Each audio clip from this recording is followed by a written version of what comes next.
Hello. Hi. It's nice to see the names joining. I know, get ready for a show today. Brilliant. So, hello and welcome to Town at Eastbourne's live making workshop. My name is Rachel and this is the fourth in the series of live artist making workshops that I'm doing. So last week we were thinking about constructing with cardboard and turning 2D into 3D and making our own freestanding structures, and then building upon those using egg box papier-mâché. And this week we are raiding the recycling bag again, and we're thinking about cardboard but using it to tell stories through shadow storytelling and making our own shadow boxes today. So maybe while a few more people might join us, I'm just going to go over some information about these sessions.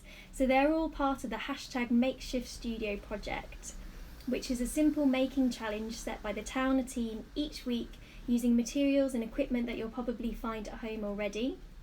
You can access all of the previous recordings on this Instagram page at hello_towner, the Towner Eastbourne Facebook and the website too.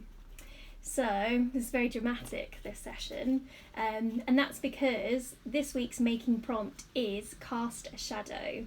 So we're inspired by a really dramatic theatrical painting in the collection by artist Helmut Kolle, whose name I might have missaid there, so apologies if so. And it's a painting called Boy with Bird. So it's this really mysterious painting because half the boy's face is in shadow and half is really brightly lit. And in his hand he's holding a blackbird. So yeah, it's this really mysterious painting. So we're thinking about that today and making our own hand puppets and shadow boxes to sort of tell a story. So there's just a few more things to go over. So everyone's really welcome to take part and make along today or just watch along, and that's fine. Please do ask permission if you're borrowing anything. If you're a child, please ask an adult to work with you. And if you're going to use any extra materials at all, please don't use anything sharp, precious or breakable.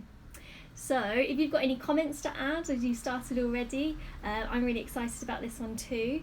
Please do put those in, or great ideas to share, or things that you think, oh, I would do that differently, and that's fine too, because this is my version of a shadow box, but it'd be great to hear what you would make using the same idea.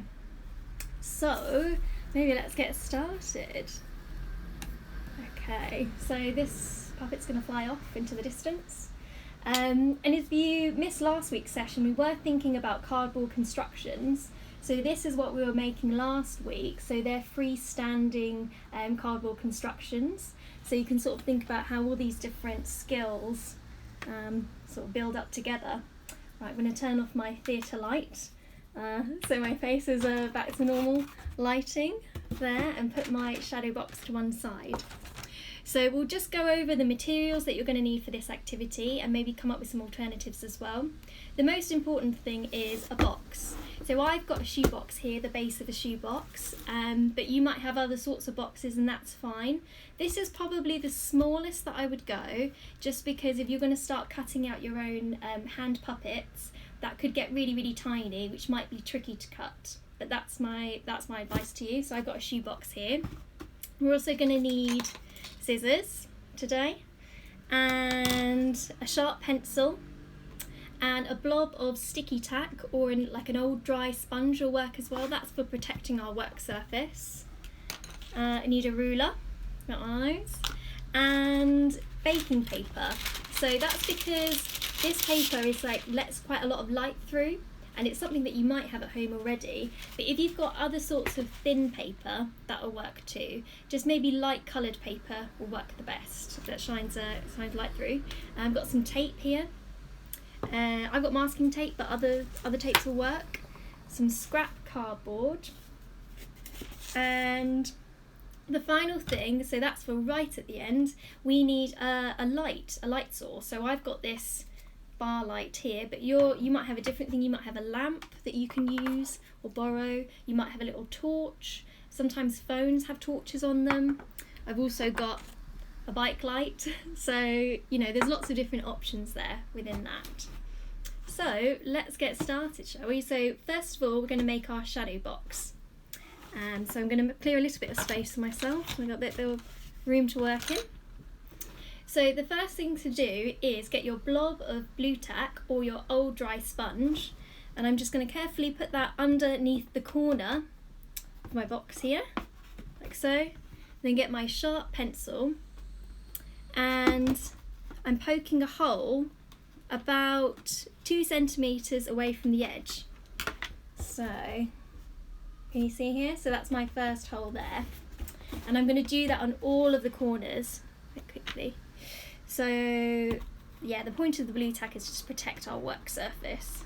Keep it nice, and we don't want to make holes in the table. There we go. Third hole. And the final one. Okay. There we go. So I've got 4 holes at the bottom of my box. And then I'm going to join up the dots of my box, the holes. So don't worry if your holes aren't completely in line, that's fine. But I'm gonna try and do that along. Make a nice sound with my cardboard. So this is, to be honest, this is the trickiest part, I think, of today's activity. So now I need to create my window in my box, so so it can turn into a shadow box. But this is a little bit tricky, so if you find this difficult, you might need to get some support from someone, and that would be completely understandable. So I just carefully pushed my scissors into one of the holes there, and then I'm carefully cutting along a line. Trying to take my time, but do it nicely as well. Oops. Okay, so that's my first cut along the bottom there. And then I'm going to cut along the next line. And as you cut into it, you'll see that it does get a bit easier because the flap starts opening up. So you can start lifting it up and pushing it back a bit. So you've got a bit more room for your hands and your scissors to get in there. But yeah, always recommend cutting away from your body. And yeah, if you need an extra helping hand, do ask someone. I'm going to get covered by this flap in a moment. Okay. And then the final one, I might fold that back just to make it a bit easy for myself. And this is the final one. So I'll show you in a moment that my cutting isn't super neat. Let's keep that in our scrap cardboard pile because that'll come in handy. So if I show you a bit closer, you can see I've got a little bit jaggedy edges on mine, but that's not too bad, sort of fine. And the box is holding its frame shape, so that's good. That's all we need. So we've got our window in our box. Then I'm going to grab my baking paper roll, or you can grab your other sorts of paper that you've got, and lay that underneath. Okay, and then just lay my box on top there, and using my pencil, just going to draw around the outside of the box so it can be a made to measure window, made to measure shadow box. Okay, so put that to one side for a moment. So you can see here that I've got my frame sizing, and I'm just going to carefully cut that out. Ah, someone says here that they're going to go for a circular hole. Ah, fantastic. That sounds really nice. Yeah, actually, because you could definitely create different style cutout windows depending on what you want to do for your story. Okay, so I'm going to carefully cut around that. So you could be using other sorts of maybe coloured paper. I don't know, would work quite well. Great. Lovely.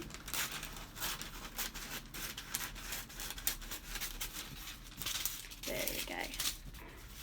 And final one. Lovely. Great. So put my paper to one side, finish with that. And then taking my box frame, we're going to fit our made to measure paper on top. Ooh. Some alarms going off right now. Ah, someone put a great comment here. Lots of windows could make like a shadow box house. That'd be fantastic, wouldn't it? And then you could have a different sort of scene going on in all of the windows. That sounds amazing. Gosh, yeah, I'd love to see how that would turn out. Okay, so this paper is quite slippery, so I'm going to help myself by just taping down the edges. But if you've got someone who can lend a helping hand, that's always useful. Okay. Oh, so someone's going to also use, oh my gosh, this sounds amazing. So they're going to use coloured paper on their one, so it almost like lets the light through in a sort of stained glass window effect. Sounds great. So I'm using masking tape, my favourite tape, because you don't need scissors, but you can use any sort of tape will work. I'm just going to tape the edge down there, let it come off a little bit. So we want our paper to be quite flat on there, as flat as possible, so that you get an even look to the light coming through. Maybe you don't want that, but let's just start with that today, and then go around all the edges here. Here we go, and the final one. Whoops. There we go.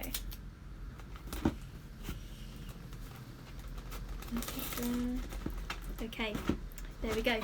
So that's actually pretty much it. So I could now use that shadow box completely, and I could do, maybe I could put some objects behind it instead of making a puppet, and play a game where people have to guess the object. That could be quite fun. Or you could just do hand shadow puppets if you don't want to make a puppet as well. Maybe we can test some of those ones out. Also, you could really see how you can change your shadow box into something quite decorated, because now I could paint that and transform it into quite a fancy looking theatre. So this is the other one that I'd made before, and I've started to add other elements to it. So that was the lid of the shoebox, which I just cut out into this sort of theatrical looking shape, and then tried out doing some stuff with that. Maybe we can just test it out again. So again, you could just do, use your hands. That's meant to be a duck. I don't know if anyone's better at hand shadow puppets, but that's my duck. Or we could try a bunny rabbit with 2 ears as well. But I'm sure that everyone else can do much better than me on the hand puppets. So now I'm going to show you how to make a simple cardboard puppet that we can use in our theatre, and you can make lots of different variations of those as well. So there we go, put that to one side. So handily, using the inside part that I cut from my window of my box, I'm going to use that as my scrap to then start drawing out a puppet that I can use. So taking inspiration from the painting we were looking at, I've been thinking about birds. So if you were with us last week, we were also drawing animals, and sometimes that can be quite tricky, but you can always look in a book, animal book, or go online and try and find an image, and I find it quite helpful if you work out the main shapes of the animal. So I'm going to try to do a bird. So it's got a sort of oval body, so I've got an oval body like that, and then the wings sort of come out like sort of triangle shapes.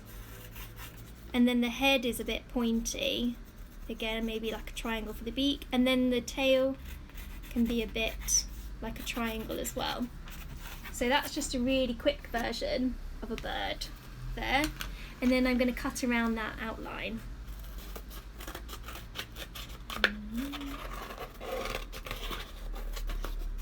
There we go. So you might think about, lots of other characters. So it could be a person, could be another animal, could be something a bit more abstract than that. Could it be the sun or the moon? Lots of different ideas. You can create your whole world like this. Right, so that's my very basic cutout bird. And then to make it a puppet and not just a piece of cardboard, you can bring it to life by, we need to make a sort of handle that attaches onto it. So you might have some, other materials like sticks and things, but I find it quite useful just to use up more scrap cardboard, cut off an extra strip, a long strip, there. And then all I need to do is taking my strip, just fold back a little bit at the end there. So you've got a little bit folded over. Add a bit of tape, take a bit of tape, and just stick it onto my cutout. Okay. Ta-da! So that's it. So we want to do this fold so that my hand is really quite far away from where the bird is. So you're not seeing my hand too much as well when we're using it in our shadow puppetry. So you can really imagine what you can do with this. You can make lots of different things. So I was thinking about trying to create a sort of story. So I've done another bird here, another simple cutout one, but he's a bit bigger. So obviously this one he's flying in the air, whereas this one sat down a little bit inside. And I don't know if anyone can guess what one of these is, but this is it's a bird cage for my bird. So I was thinking about trying to add to the story and what other props or what other elements could I add to give a sense of location to my story. You also, I wanted to show you, I didn't put it on the materials list for today, but if you do have any paper clips lying around, and they do tend to just sort of lurk in corners and drawers and things, you could maybe start to think about how to create an articulated bird like this one. So that means articulated puppet, so that means that there's different parts that you join together. If you've got split pins, they'll work too, but I'm just going to quickly show you how to do this just with some paper clips. So to make an articulated puppet, you need to cut out the different elements, the different parts of your bird. So again, I was thinking about what are the main shapes in the bird. So we've got the body here, then a little circular head, triangular beak and triangular tail. And then I've got the two wings on the side here. So taking my blob of sticky tack, I'm just going to make a couple more holes in the bird, so that, leaning down into there, so that I've got room to add my paper clips in, and a hole in each wing. There we go. Oh, my road is very noisy today. So I'm going to grab a couple of paper clips, and mine are coated in plastic, but if yours aren't, maybe just check that they're not too sharp and things to use, because what I'm going to do is I'm going to fold it open like that. You can just about see it. I'll do it my coloured one a bit. Fold it open like that, and then fold the other piece open. So it's actually just like using wire. It's really handy because I don't have any wire and I don't have any split pins, but I do have paper clips. So I'm threading that through the wing and then through the body, oops, like that. And then this is the clever bit, which is a bit tricky maybe, but I'm just going to fold the wire back on itself and give it a twist, oops, so that it just holds like a split pin. So it's still got that movement, but it's attached now, and I didn't need to use any tape. So I'm going to do the same thing on this other one. Just fold open the end, thread the wire through the wing, like so, and through the body, like so. Hold the paperclip down on this side, and then twist this extra bit round and round on itself into a sort of spiral.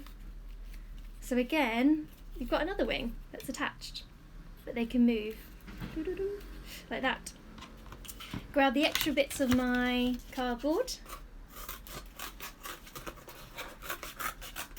My recycling bag is, pretty empty at the moment. Keep taking all these things out from it. As my extra two bits stick, so fold those down at the edge. One edge like that, and one like that, and then tape them on.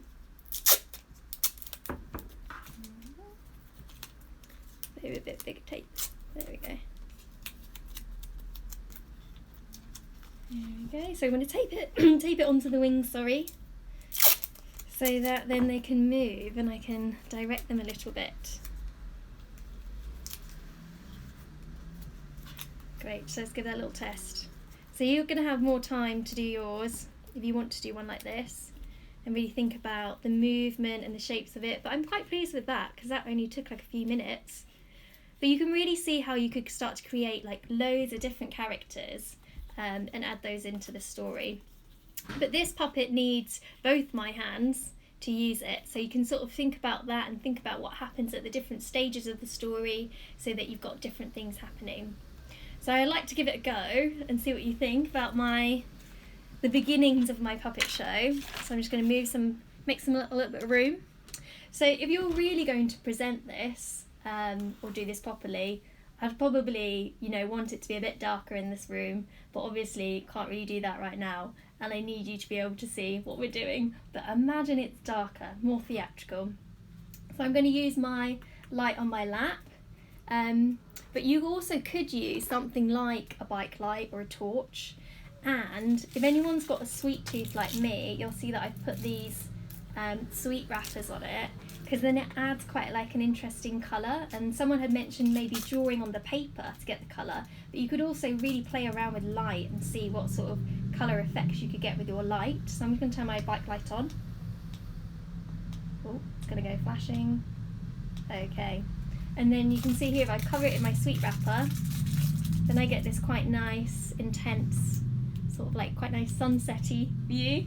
But then I've got this other light on my lap, which is quite a bright light, but I've covered it with like a blue and yellow filter as well.